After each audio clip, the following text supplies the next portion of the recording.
Naalala niyo ba 'to? Naalala niyo ba 'tong, bangayan na 'to? O ngayon, pagkatapos ng pagcha-challenge, nagkaroon ng boxing challenge match si,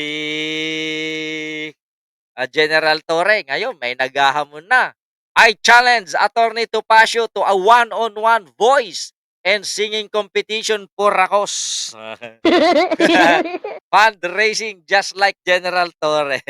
Oh, nahilig na sa fundraising 'tong mga 'to, galing yan kay Presidential Advisor for Poverty Alleviation, Larry Gadon. O eto naman, sabi naman dito ni Attorney Topacio bilang sagot, "Attorney Gadon is my friend. In fact, we often do concerts together. But, Comrade Larry, I'm sorry, this is no laughing matter. I am an officer of the court and as such, it is my duty to defend the honor and reputation of the Supreme Court." Wow.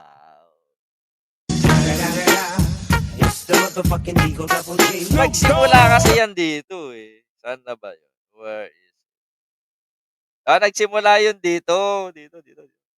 Nataka sila, itong Supreme Court is just siding with Sarah. Ako nga, dinisbar ako for a much lesser offense. Samantalang si Sarah, katakot-takot na pagmumura, katakot-takot na pagbabanta, ng pagpatay, ginawa niya, hindi siya dinidisbar.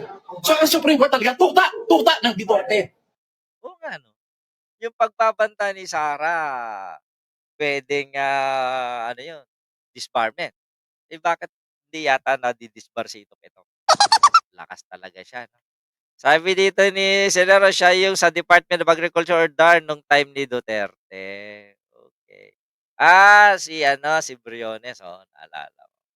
Eh, palalim ng palalim yung laban nung dalawang 'to. Eh, bakbakan ng bakbakan. Sandali, dig. Okay, 1, 2, 3, 4. Okay, sige. Asong ulol daw.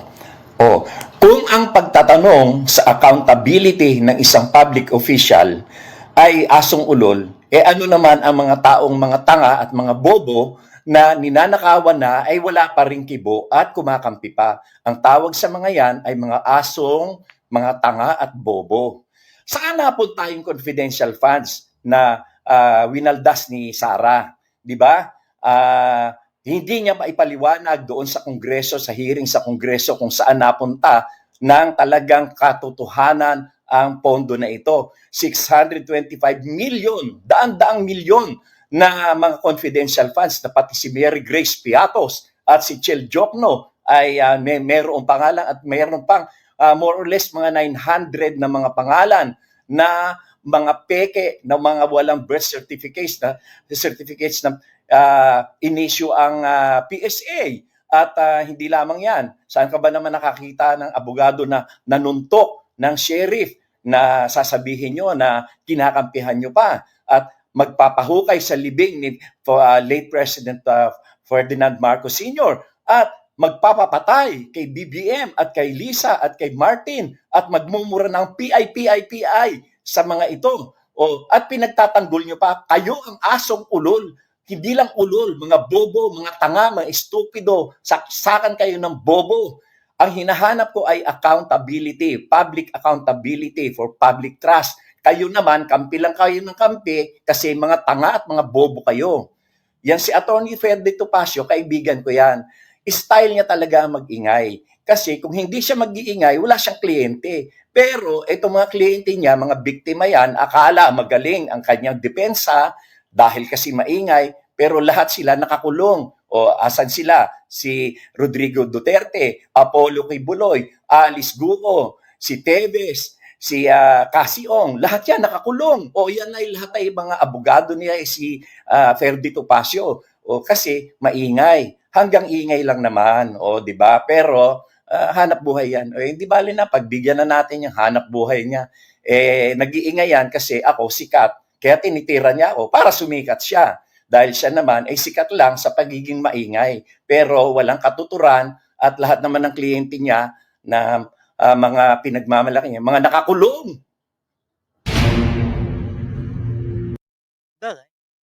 May point, Kakagulo lang daw. may point si Larry Gadon dun. Ang masasabi ko lang, sana all sikat. Galing ng bakbakan ng dalawang ito. Pero inamin nila magkaibigan sila. Mga kaibigan niya daw, style-style bulok. So, yun lang. I think sana matapos na rin diyan 'yan, yang usapin na 'yan. So, dito na tayo sa next, yung mga hindi ko nabati, sino ba yung mga hindi ko nabati? Ma'am Teresita Urbano, kay, dami na, Ma'am Tesco, hello, hello, hello, Ma'am Tesco, loyalista. Anita Habo, Japon, magandang hapon. Kay Jovita Candino, yung mga hindi ko Light Zero, Kati 7-Eleven. Mga hindi ko nabati pa diyan, shout out lang kayo diyan, 'di ba? Oh, dito na